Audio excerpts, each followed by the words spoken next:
Vamos a introducirnos a esta pasión del Señor, estos momentos donde el evangelista Lucas nos narra acontecimientos muy precisos a través de la narrativa de la historia. A partir del versículo 13, vamos a comenzar juntos leyendo esta parte de manera dinámica para tal vez no estar tanto tiempo sentados. Vamos a ponernos de pie y después ya volveremos a nuestro lugar. En este contexto, familia, Jesús ha sido ya arrestado, Jesús ha sido ya tomado por las autoridades romanas, llevado ante Pilato.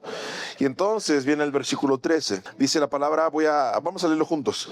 Pilato convocó a los principales sacerdotes y a los gobernantes y al pueblo. Y les dijo: ustedes me han presentado a este hombre como a un perturbador del pueblo, pero lo he interrogado delante de ustedes y no lo he hallado culpable de ninguno de los delitos que ustedes lo acusan. Se lo envía a Herodes y tampoco él lo ha hallado culpable. Por tanto, este hombre no ha hecho nada que merezca la muerte. Voy a castigarlo y después de eso lo dejaré libre. Y en cada fiesta él tenía que poner en libertad a un preso. Pero toda la multitud gritaba al unísono: fuera con este, déjanos libre a Barrabás. Barrabás había sido encarcelado por un levantamiento en la ciudad y también por homicidio. Como Pilato quería soltar a Jesús, volvió a dirigirse al pueblo, pero ellos seguían gritando: crucifícalo, crucifícalo. Por tercera vez Pilato les dijo: pues ¿qué crimen ha cometido este? Yo no he hallado en él ningún delito que merezca la muerte. Voy a castigarlo y luego lo dejaré libre. Pero ellos seguían gritando e insistían en que Jesús fuera crucificado.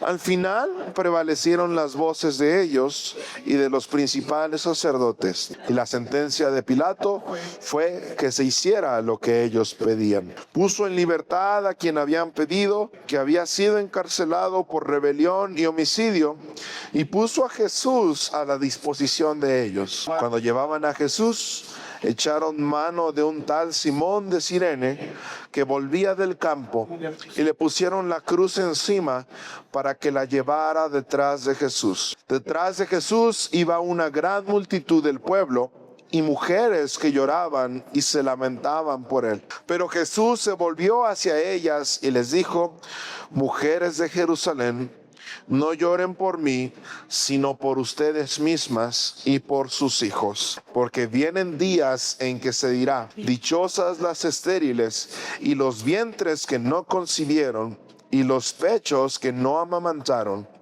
Entonces comenzarán a pedir a los montes: caigan sobre nosotros, y dirán a las colinas: cúbranos por completo.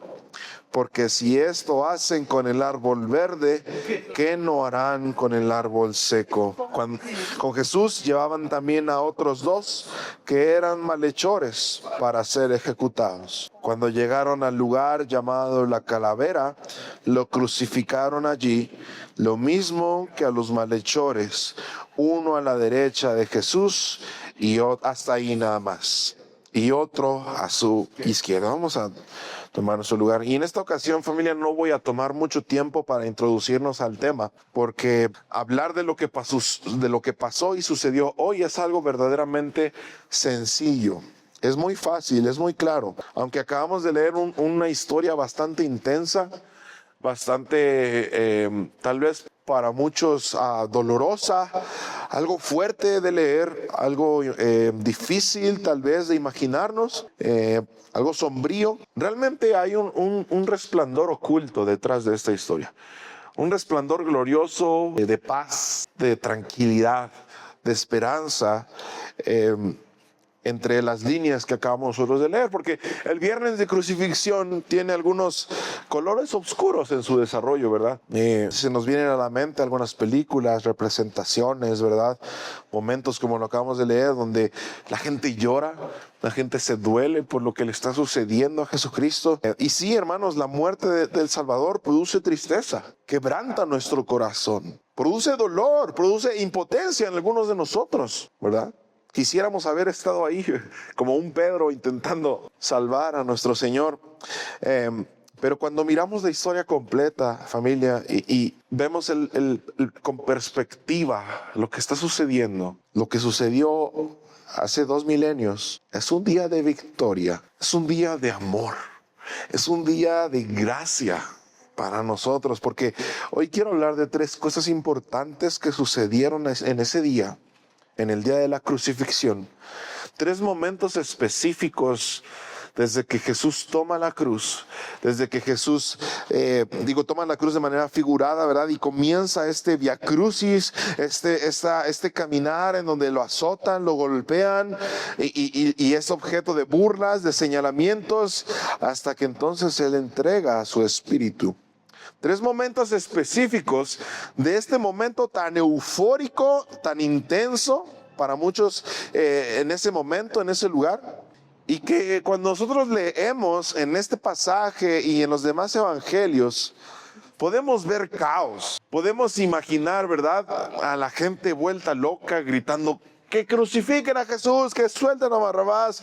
Podemos imaginar la multitud, podemos imaginar la tensión entre las autoridades como Pilato diciendo: ¿qué hacemos? No podemos culparlo, no es culpable de nada. Y de los líderes religiosos: es que hay presión para crucificarlo.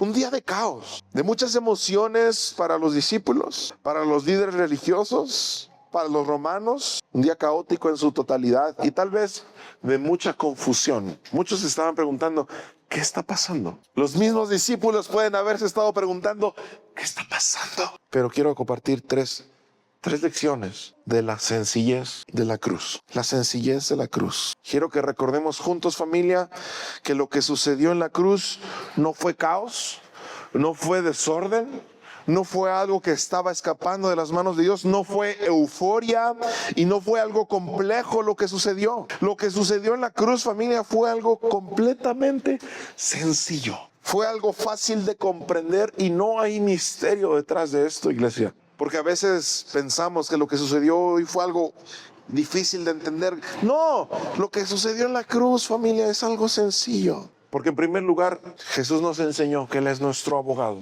Y continuamos al versículo 34. Voy a leer el 33 para ponernos en contexto. Cuando llegaron al lugar llamado de la calavera, lo crucificaron allí. Lo mismo que a los malhechores que lo acompañaban, los ladrones, los delincuentes, uno a la derecha y otro a su izquierda. Pero en el versículo 34 vemos a nuestro abogado, porque Jesús decía: Padre, perdónalos porque no saben lo que hacen. Y para desarrollar este punto, como Jesús, nuestro abogado, hermanos, me gustaría leer un fragmento de este libro que comenta algo acerca de la crucifixión y quisiera que ustedes me prestaran su completa atención. Es una página completa, pero que nos va a explicar quién es Jesús, nuestro abogado. Nos presenta algunos datos muy importantes. Hablando de la cruz, generalmente estaba formada por 2 piezas de madera separadas, siendo la horizontal, llamada patibulum, que era transportada por el reo hasta el lugar de la crucifixión. Cuando llegaban al sitio determinado donde sería crucificado, los soldados, generalmente 4 de ellos, desnudaban completamente al delincuente que iba a ser crucificado y las ropas quedaban a beneficio de ellos. Ya cuando estaba desnudo, el delincuente era acostado en tierra, apoyando la cabeza contra el madero y extendiéndole los brazos sobre él. En alguna ocasión se ataron los brazos con cuerdas para dar mayor sustento al cuerpo, pero generalmente en tiempos de Jesús no se solía hacer. Según el modo como se clavaban las manos, mientras se sujetaba el brazo derecho, por el que generalmente se comenzaba el enclavamiento, un experto tomaba un gran clavo, generalmente de hierro bien sólido, pero no con demasiada sección, y orientaba la punta hacia el hueco entre el hueso del cúbito y el radio. a la altura de la muñeca. Luego, con un golpe seco de masa, introducía el clavo entre los dos huesos y seguía hasta dejar el brazo bien sujeto por la muñeca a la madera. La presión del clavo tenía que ser la suficiente para sujetar el brazo y aguantar la parte del peso del condenado, pero no tanto como para quebrar los huesos que sostenían al reo. En algunas ocasiones, este enclavamiento se hizo por las manos, pero pronto se dieron cuenta que puesto el clavo en ese lugar se rasgaba fácilmente los tejidos y la piel, por lo que cuando se clavaban las manos, entonces solían sujetarse las muñecas con cuerdas para evitar este problema. Casi con toda seguridad, Jesús fue clavado por las muñecas y no por las manos. Eso explicaría fácilmente que los discípulos de Emaús le reconocerían cuando, extendiendo sus manos para partir el pan, él dejó al descubierto los orificios de los clavos en sus muñecas, que antes habían estado tapados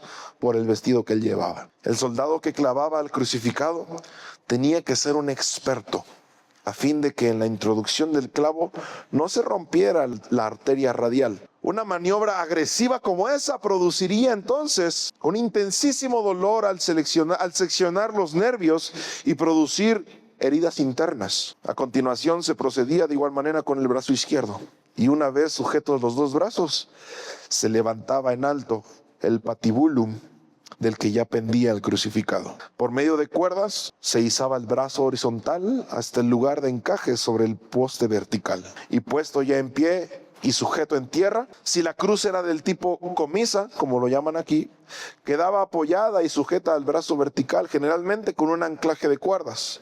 Si se trataba de una cruz latina, entonces había que buscar el encaje sobre el palo vertical y golpear el horizontal hasta introducirlo convenientemente para sujetarlo luego, por regla general, con unas cuerdas. Mientras esto se hacía, el condenado colgaba por las muñecas, y en muchas ocasiones los brazos del condenado se zafaban de sus coyunturas por las articulaciones del hombro. Luego se le apoyaban los pies, y si había una pieza de madera para ello, sobre la base donde habían de ser clavados. A veces no había esa pieza de madera, tan solo el cedile, que servía de punto de apoyo para descansar en él. Incluso había ocasiones en que ni esa pieza de descanso existía. De cualquier manera, los pies se apoyaban contra la madera de la pieza vertical, y en ocasiones uno sobre otro, y en otras veces separados. También solían ponerse uno a cada lado del madero vertical para clavarlos luego por la parte exterior del tobillo. En un descubrimiento arqueológico reciente, apareció el cadáver de un crucificado con los dos pies juntos y clavados con un solo clavo que traspasaba los huesos de los pies hasta el madero. Levantada la cruz, el reo quedaba en posición vertical con los brazos extendidos y las piernas parcialmente dobladas, lo que producía fuertes espasmos musculares y dificultaba seriamente la respiración después de un tiempo de permanencia en la cruz. Para poder hacerlo, el crucificado tenía que hacer un esfuerzo sobre las piernas para elevarse un poco y permitir inspirar aire en sus cansados y doloridos pulmones. Este movimiento se hacía cada vez más difícil y doloroso hasta que, agotadas las fuerzas, quedaba pendiente de los brazos y moría lentamente por asfixia. Por otro lado, la pérdida de sangre, siempre muy lenta, y la fiebre producían una sed insoportable. A todo esto debe añadirse la vergüenza moral de una persona totalmente desnuda, expuesta a la vista de todos los que llegaban a ese lugar de la crucifixión, oyendo las burlas de quienes sin conciencia alguna se burlaban del que se moría allí. El crucificado solía morir al segundo día, pero hay registros de que algunos duraron hasta el octavo día. Para acelerar la muerte, se le quebraban los huesos de las piernas con un martillo, con lo que la posición de suspensión, solo por los brazos, aceleraba este proceso de muerte. Esa es la situación descrita en la Escritura, donde dice brevemente: allí le crucificaron. No se hace referencia a la hora de la crucifixión, aunque se dice antes que la sentencia y la salida de Jesús para ser crucificado ocurrió a la hora sexta, según el horario romano. Según los judíos, la hora tercia. que sería aproximadamente a las 9. Y la Escritura utiliza este horario romano en otros lugares también de los evangelios.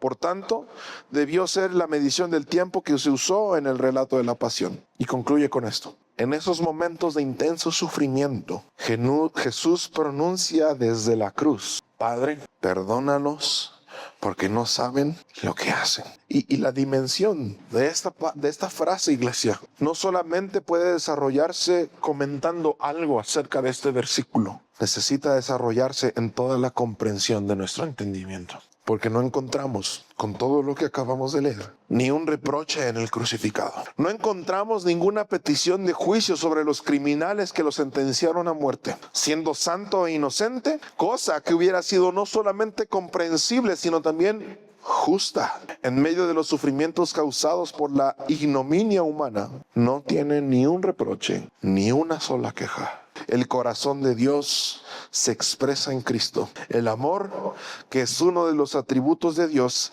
se manifiesta en esta expresión: Padre, perdónalos, porque no saben lo que hacen. La muerte voluntaria de Jesús pone de manifiesto el infinito e incomprensible amor de Dios por nosotros. Él fue enviado con una misión salvadora. El justo muere por los injustos para llevarnos a Dios.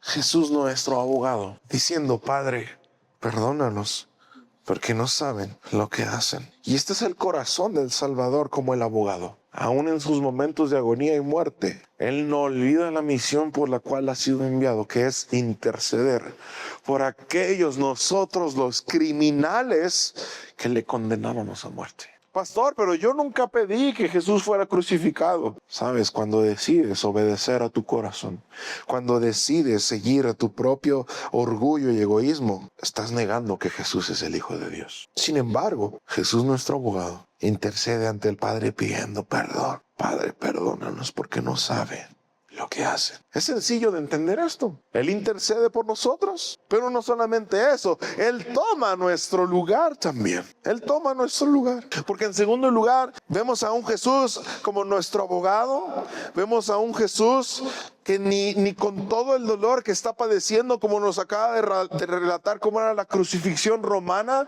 ni con todo eso, Él dice o reprocha o se queja de lo que le está aconteciendo. Sin embargo, sigue pidiendo perdón por nosotros, por amor. En segundo lugar, vemos a un Jesús Salvador. En el versículo 43, vamos a leer a partir del versículo 35. Mientras el pueblo observaba, los gobernantes se burlaban de él y decían: pues ya que salvó a otros, que se salve a sí mismo, si en verdad es el Cristo, el escogido de Dios.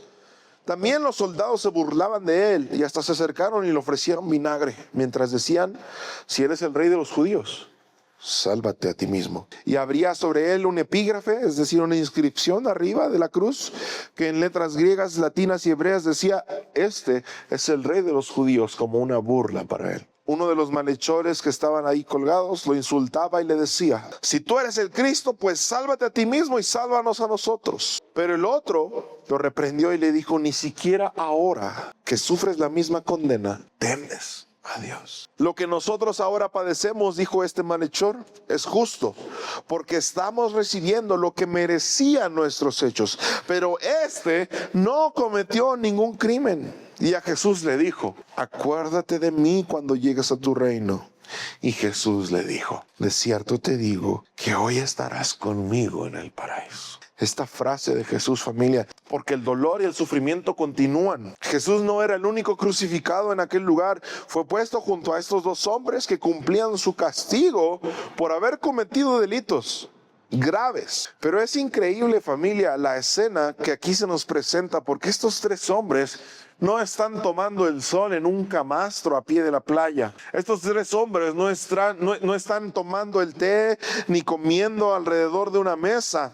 Estos tres hombres están colgados de un madero, atravesados por clavos de hierro, desangrándose, agonizando, muriendo, padeciendo dolores que humanamente son extremadamente extremadamente intenso. Sin embargo, tenemos una última oportunidad, un último diálogo, una última conversación. Y hay tanto que se ha dicho alrededor de este momento, ¿verdad, familia? Tanta controversia, y que para muchos es causa de conflicto, ¿verdad? Lo que sucede aquí, porque tenemos el ejemplo de amor en su máxima expresión. Jesús desangrando, padeciendo, lastimado, con una corona de espinos. Sin embargo, esto es importante, iglesia, los términos y condiciones de su reino no han cambiado. ¿Cuáles? ¿Cuáles son esos términos y condiciones en el Evangelio de Marcos capítulo 1, versículos 14 y 15? Estos son los términos y condiciones del Evangelio de Jesucristo, lo que Él vino a predicar del reino de Dios. Versículo 14 del capítulo 1 de Marcos. Después de que Juan fue encarcelado, Jesús fue a Galilea. Esto es el inicio del ministerio de Jesucristo. El inicio, el comienzo. Después de que Juan fue encarcelado, Jesús fue a Galilea para proclamar el evangelio, el reino de Dios, y decía: el tiempo se ha cumplido y el reino de Dios se ha acercado. Arrepiéntanse y crean en el evangelio. Estos son los términos y condiciones del reino de Dios. Arrepiéntanse y crean en el evangelio. Y este ladrón cumple con los dos requisitos para entrar al reino de los cielos. A unos segundos de su muerte, a unos instantes de su muerte, aún tiene la oportunidad de alcanzar salvación, sin bautizarse, sin saber nada de teología, sin haber tomado un discipulado, sin haber servido en el ministerio de absolutamente nada. Ese día, familia, después de haber llevado su vida por el camino de maldad, los términos y condiciones de salvación siguen siendo los mismos.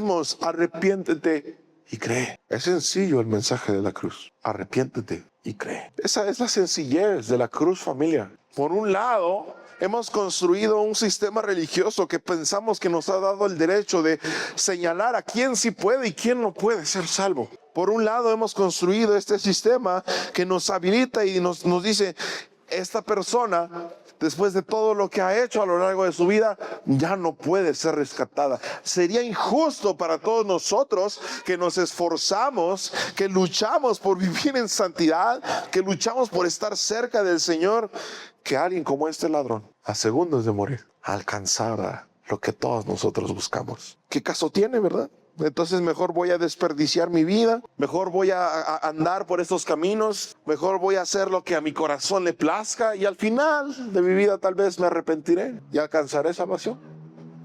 Pero, iglesia, si tal vez estamos pensando eso, mira las condiciones en las que se encuentra este ladrón. Mira en qué condiciones él está pidiendo alcanzar salvación. ¿Queremos llegar ahí? Jesús nuestro Salvador. Porque por otro lado, hermanos, la sencillez de la cruz es el tremendo regalo de la misericordia de Dios. Que la muerte de ese Salvador, de ese hombre, pacta, sella por la eternidad el compromiso que Dios hizo con la humanidad. ¿Saben cuál es? No importa quién seas, no importa lo que hayas hecho, no importa qué tan malo hayas sido, no importa de dónde vengas. En pocas palabras, no importa tu pasado. La sencillez de la cruz dice que solamente tienes que arrepentirte y creer. ¿A poco no es sencillo eso, hermanos? ¿Qué nos hace pensar que no podemos alcanzar salvación? ¿Qué nos hace pensar que no podemos alcanzar este regalo que recibió el ladrón? Cuando pecamos, cuando caemos, el enemigo nos va a inundar de tantas inseguridades, familia.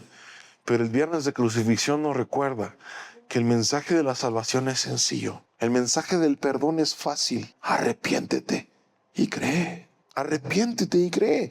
Y por último, familia, el relato continúa ahí en el Evangelio de Lucas. Vemos a Jesús, nuestro abogado, intercediendo. Él toma nuestro lugar. Vemos a Jesús salvándonos, dándonos una promesa de eternidad, de vida eterna. De cierto te digo que hoy estarás conmigo en el paraíso. Y por último, vamos a continuar leyendo el versículo 44. Desde el mediodía y hasta las 3 de la tarde, hubo tinieblas sobre toda la tierra. El sol se oscureció y el velo del templo se rasgó por la mitad. En ese momento, Jesús clamó a gran voz y dijo: Padre, en tus manos encomiendo mi espíritu. Y después de haber dicho esto, expiró. ¿Qué más queremos, hermanos? ¿Qué más necesitamos? Jesús toma nuestro lugar. Jesús toma consideración, tiene misericordia, considera nuestra miseria, hermanos. Y dice al Padre: perdónalos, porque no saben lo que hacen. Y no solo eso, sino que nos da la oportunidad de que entonces aquellos que se arrepientan y crean, tenemos la certeza de que compartiremos la eternidad con Él. Y en tercer lugar, versículo 45, perdón. El sol se oscureció y el velo del templo se rasgó por la mitad. Jesús, nuestro camino. ¿Y qué más necesitamos? ¿Qué más necesitamos? Nuestra condenación la toma Él. Yo recibo el castigo. Pero no solamente voy a recibir tu castigo, tengo preparado algo mejor para ti. Te voy a dar vida, te voy a dar vida. Y te prometo que el día en que tú expires de este mundo,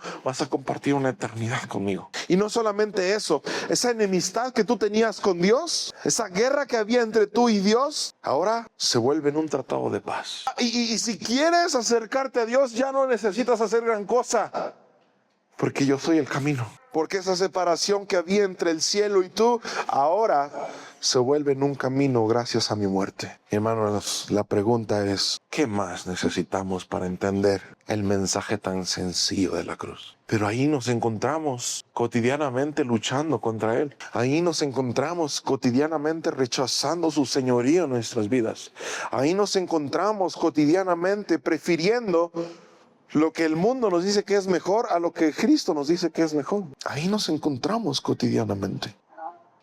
Porque pensamos que la vida cristiana es difícil, es compleja, hay misterios detrás de ello. Pero, hermanos, ¿qué misterio hay detrás de lo que Jesús acaba de hacer? Ninguno. Él lo deja bien en claro. Yo por ti, yo para ti, tú conmigo en la eternidad. Ayer ponía yo una reflexión en donde mencionaba que Judas no fue la única persona que traicionó a Jesús, no solamente la más famosa. Todos lo hemos traicionado. Y tenemos que ser bien transparentes cada uno de nosotros mismos, hermanos, porque con nuestra negatividad a seguirle, le estamos crucificando también. Con nuestra tibieza de corazón, le estamos crucificando también. Con nuestra necedad de tener un pie dentro de la iglesia y un pie dentro del mundo, le estamos crucificando también. Hermanos, Jesucristo no murió para que estuviéramos mitad y mitad. El Señor no entregó su espíritu para que por temporadas estuviéramos bien con Él y por temporadas no. El Señor no soportó ese dolor y la muerte, no soportó la burla, no soportó la vergüenza, no soportó el haber sido golpeado, el haber sido atravesado por esos clavos, para que nosotros en la semana le estemos dando la espalda. Él no murió para que viviéramos un cristianismo a medias. Él murió para que fuéramos completamente suyos y entregáramos todo lo que tenemos, nuestra vida, nuestro tiempo, nuestro ser, nuestra familia, nuestro hogar, nuestra integridad completa son de Él. Para eso murió. Porque si no, entonces estamos diciendo que la sangre de Jesucristo no vale tanto. Vale solamente para comprar mis fines de semana, tal vez los domingos por un rato nada más. Eso es lo que vale la sangre de Jesús en mi vida. Necesitamos reafirmar el compromiso que tenemos con Él. Necesitamos nuevamente reconocer el sacrificio que Cristo hizo por mí, por mí.